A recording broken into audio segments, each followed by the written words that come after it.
Greetings, friend, and welcome to the Between the Covers podcast, where we are working every day to remove the self-limiting beliefs that are preventing us from becoming the heroes of our own stories. I am Marcus Spar, and it's time for this month's hero study. And I will admit, this is one that I'm not entirely certain I can do it justice. Only because my research has been not providing the information that I would hope to find about these different heroes in fantasy, sci-fi, and in real life.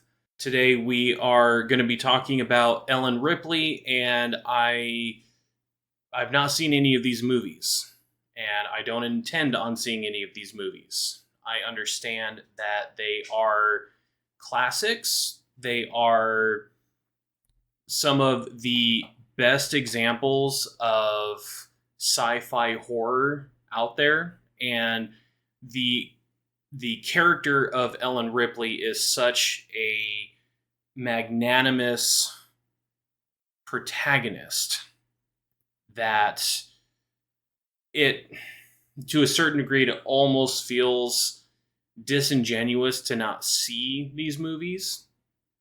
Yet I am just not a horror fan. I do not enjoy these kinds of movies. If I were to watch it as a part of research, I would likely have nightmares for at least a month. And so I am going off of what I can find about this character.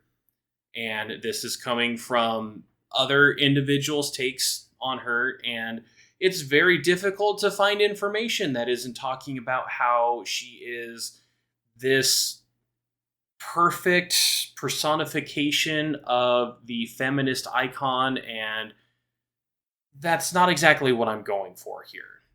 When I do these kind of episodes, what I hope to do is I hope to just look at the merits of the character, not necessarily what they contribute to modern society. And with there's Odin. For those of you who are watching, for those of you who are listening to this, then you missed out on the cameo of my dog Odin. Those of you guys on YouTube could see him jump up on the love seat behind me. If you guys are interested in seeing my beloved dog, I would encourage you guys to find this episode on YouTube, and you can see him jump up very early on.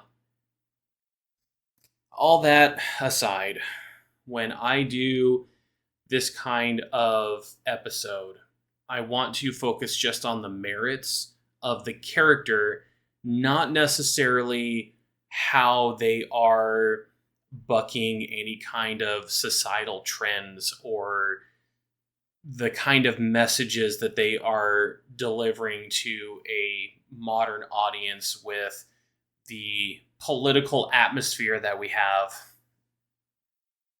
I want to just focus on the merits of the character, what makes them heroic. And when all of the information, well, not all, most of the information I find focuses on how Ellen Ripley is pushing this envelope of the feminist agenda, it makes it difficult for me to find the information I'm looking for. Now, before any feminists out there are stopping the podcast and saying, this guy doesn't know what he's talking about, he's anti-feminist, that's not at all what I'm saying. What I am saying is, it's been difficult for me to find the information I'm looking for just from the perspective of, what does this character do that is heroic, and what can we learn from it? With that, let's just go ahead and dive on in. And this episode is going to be whatever it's going to be.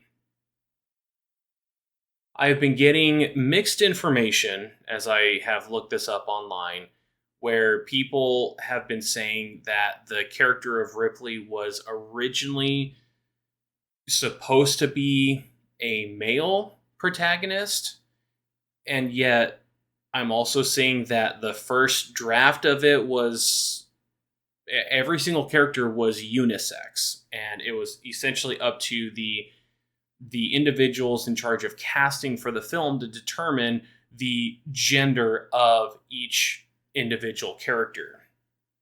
So I'm not entirely certain whether Ripley was meant to be Ellen Ripley or, I don't know, Alan Ripley, depending on who was cast or who was originally written into the script. However, Ellen Ripley is, for those who aren't familiar, like myself, who had to look this kind of stuff up, she is the warrant officer of a mining ship that was on its way back to Earth. They were wanting to get back in order to get paid for the work that they've been doing.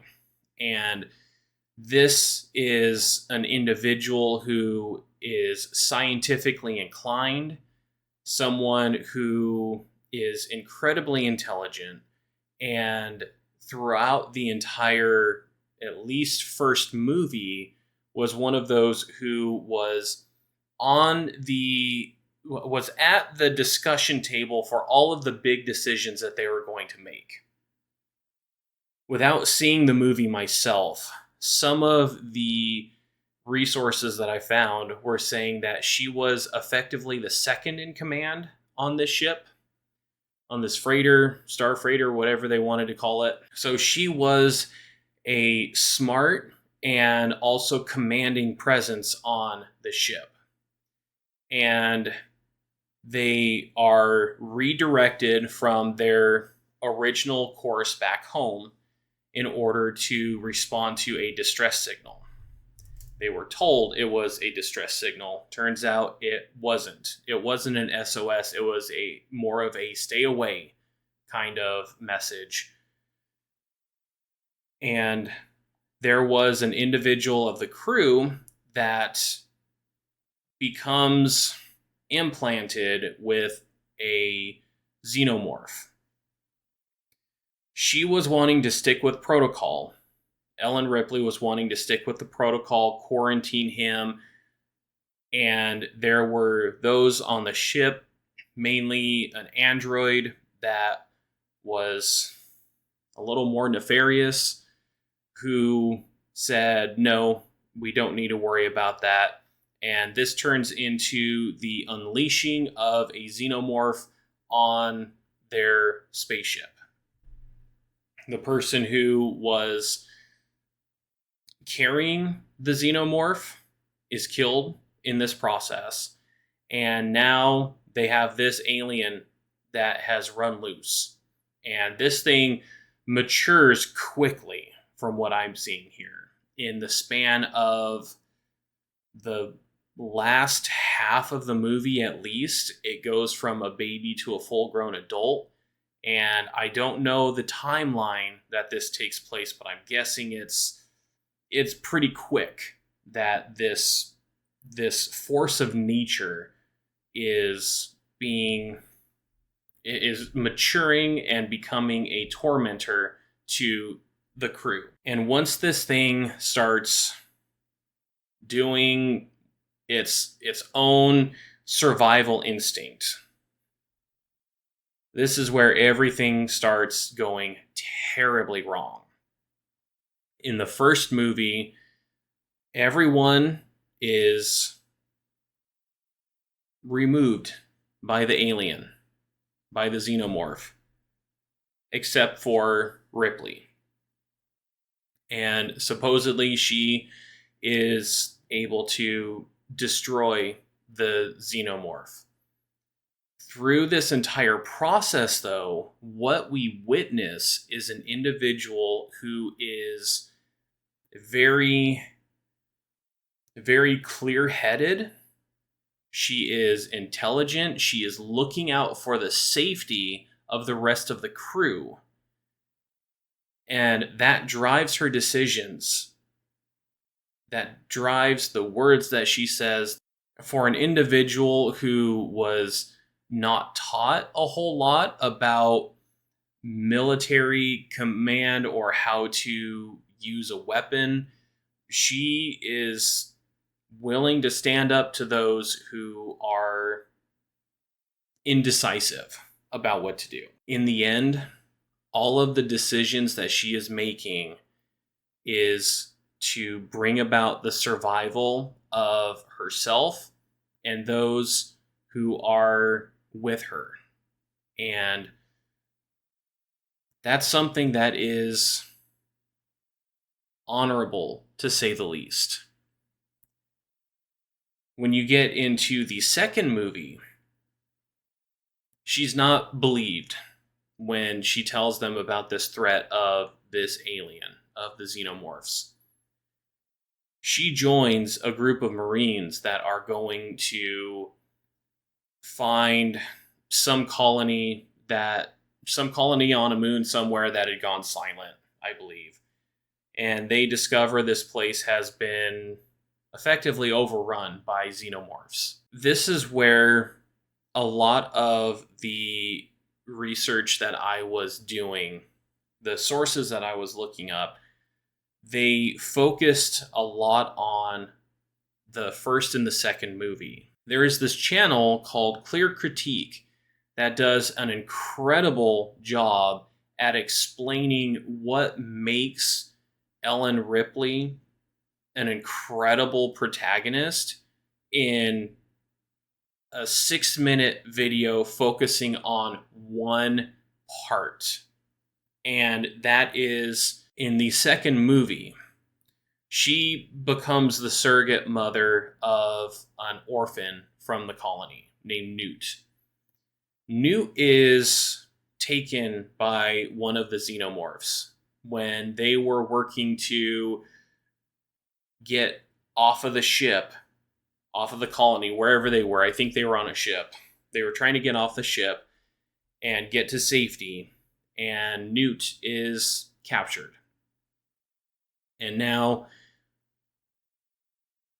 abandoning the ship is not her top priority. It's rescuing this kid. And they show this scene of her riding an elevator, going down like 20 floors or something like that. 20 floors seems like a lot for a ship. Maybe they were still on the colony. Again, forgive me, I haven't seen the movie, so I'm just trying to piece together what I've learned. And while she is riding this elevator down, she is preparing to fight whatever she's going to find down there. And this place has a lot of xenomorphs, and she's going all by herself. Some people would say that's foolhardy, yet what we witness with Ellen Ripley as a character is she is alone in this elevator. She is getting all of her weapons primed in order to be prepared for whatever is going to be at the bottom of this elevator shaft. And she is nervous. You can tell she is nervous. She is handling weapons that are really heavy. And she removes her jacket, and you can just see sweat stained all along her shirt. You can just see sweat all over. She's having these nervous tics about herself. She's like quickly running her hands through her hair. She's kind of looking around everywhere. She's anxiously looking at the countdown as the elevator continues to go down in levels. And you can visibly see the anxiety that she is experiencing.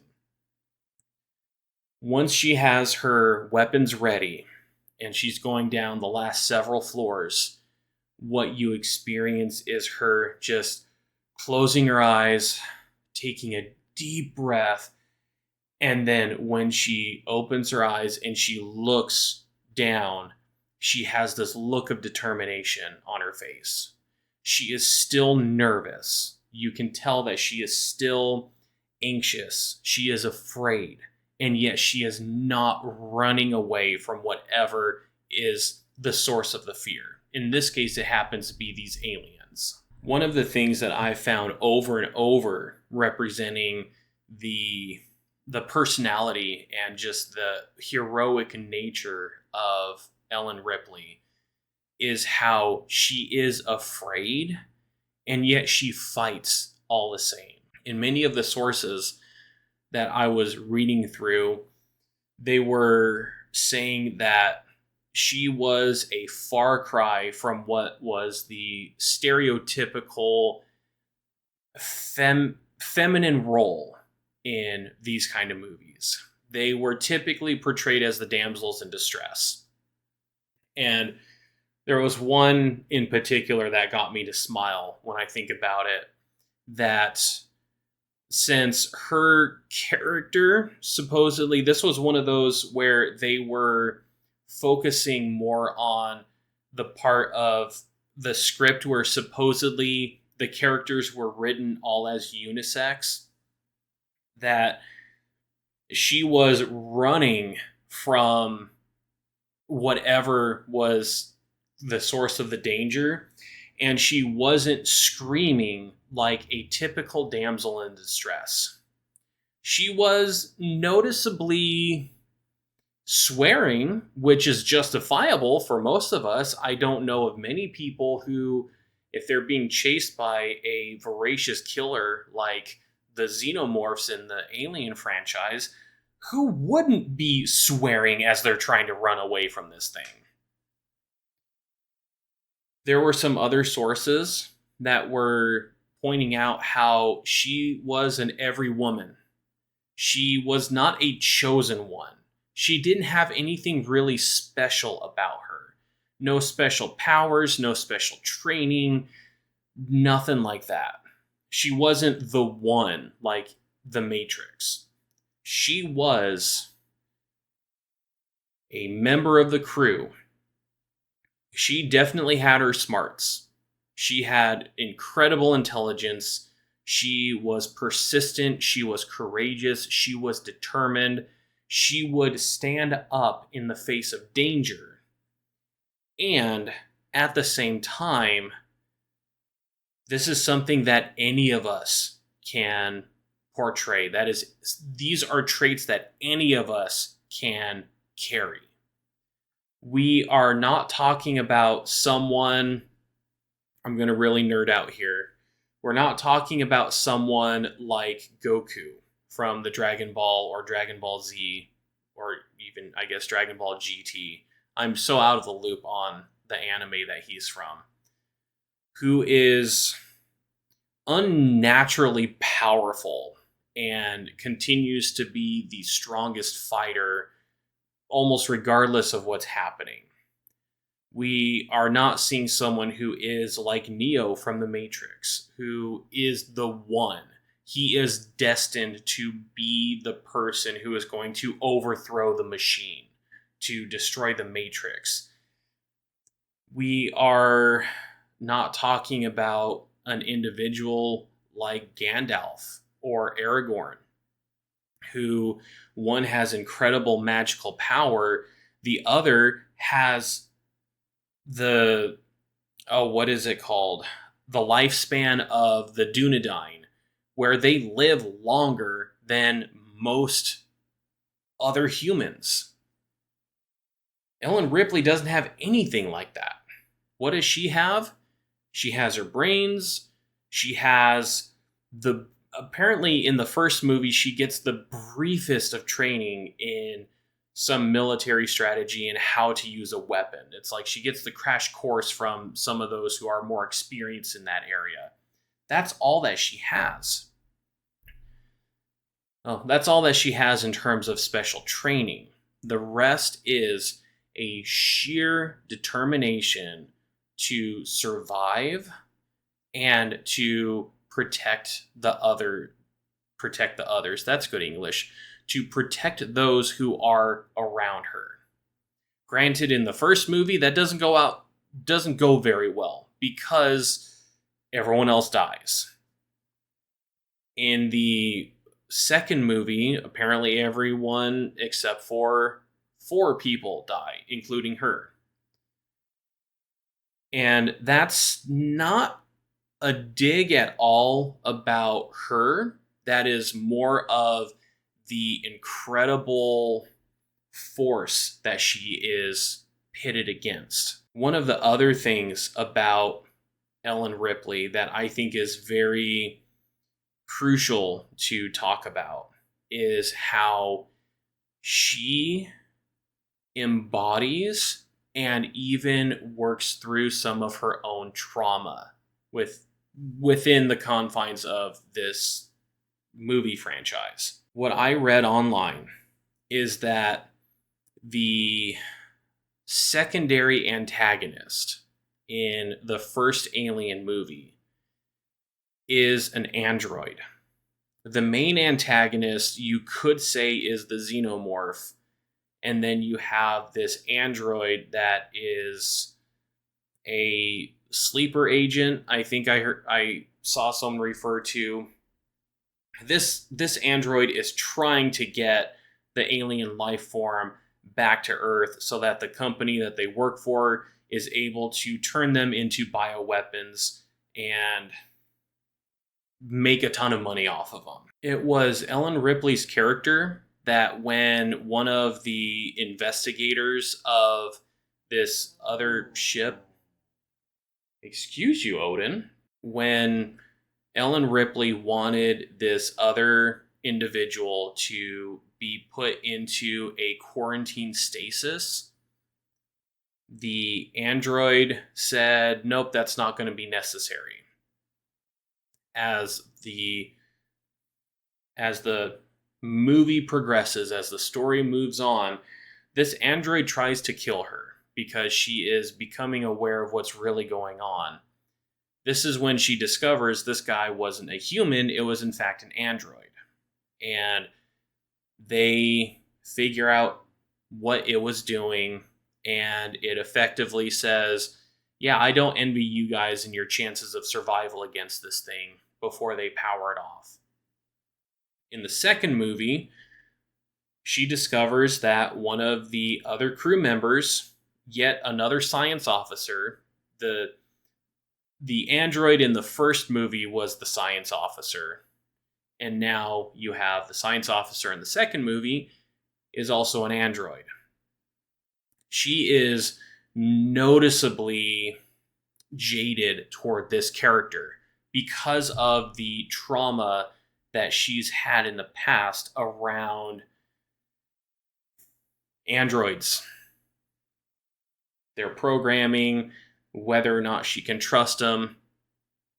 And it turns out that this was one of the androids that she could trust and is one of the last survivors at the end of the movie. Though I did read somewhere that maybe he had to sacrifice himself for them. I'm not entirely certain. Again, I haven't seen it. But she was put back into a situation where she would need to rely on and partner with someone, in this case something, that she didn't trust. She didn't know if she could trust this android because she had such a bad experience with the first one. That puts her in a very vulnerable place where she needs to figure out, can I trust this person? Am I being unnecessarily, or is my prejudice unwarranted against this being? And eventually she is able to see that this android in the Aliens movie is not the same one as what was in the Alien movie. And she is able to partner with and work alongside this android in order to rescue as many people as possible. Especially for someone who had an experience where this kind of individual was what caused all of the trauma, pretty much, what she has to do in order to work through her bias and her prejudice in order to, again, she wants to survive. She wants as many people to survive as possible. That would mean putting aside these thoughts and these beliefs about androids in order to help guarantee the survival of as many people as possible. When I think of many movies, I don't really think of this storyline being thread through really any of them. Having to process trauma and get ourselves into a place where we are able to remove our trauma in order to see that someone is not fitting within the mold or the framework of what we are expecting them to be because of our histories. Now, that doesn't mean that if you have trauma in your past, that you just need to let it go and ignore any of the warning signs that you might be experiencing something similar with someone else. This was a fantastical situation. This was life and death. This was survival at its most basic form. And that means that the situation around what Ellen had to do was different from what most of us will have to do. Yet there is something to be said about individuals who are stepping into their own stories and not being a victim to them, but being a hero of them. We are going to have to do some difficult work in identifying and exposing our own prejudices and biases because of what's happened to us. Not everyone is going to fit in that mold. Absolutely trust your gut. And be open to things maybe being different from what you are anticipating them being. And there we have it. I don't know if I did this justice. I don't know if I did this character the justice that she has deserved. And yet, for someone who does not like horror at all, and in terms of sci-fi, I used to enjoy a lot of Star Wars and off and on with Star Trek. I guess you could call some of the Marvel the same. I'm kind of out of a lot of those these days. One of the things that I know is that Ellen Ripley is a character, is a hero that people talk about. I knew very little about her character. In fact, when I was originally sharing this idea with Libby, I shared with her, oh yeah, the character's name is Ellen Ripley. She was like, that's interesting. I only ever heard of her referred to as Ripley. And I'm like, yeah, same here. I knew of Ripley. I knew of the impact that she had with the people who enjoyed watching these alien movies. I knew that she was a powerful, heroic woman. And yet I've never actually seen any of these movies because they are just outside of the genre that I enjoy, but I knew of her. That's pretty special in my book. And I hope that I did do the character of Ellen Ripley some justice here. I hope you have enjoyed this look at yet another hero in pop culture today. And I guess we'll see who the hero is going to be next month. But until next time, live strong for today. Thanks so much for watching or listening to this podcast. If you like what you're hearing, then give this video a like and subscribe so you don't miss out on any future uploads. If you are interested in working with me, then take a look in the description where you can find my website or a link just to schedule a free 50-minute one-on-one call with me. Looking forward to talking with you soon.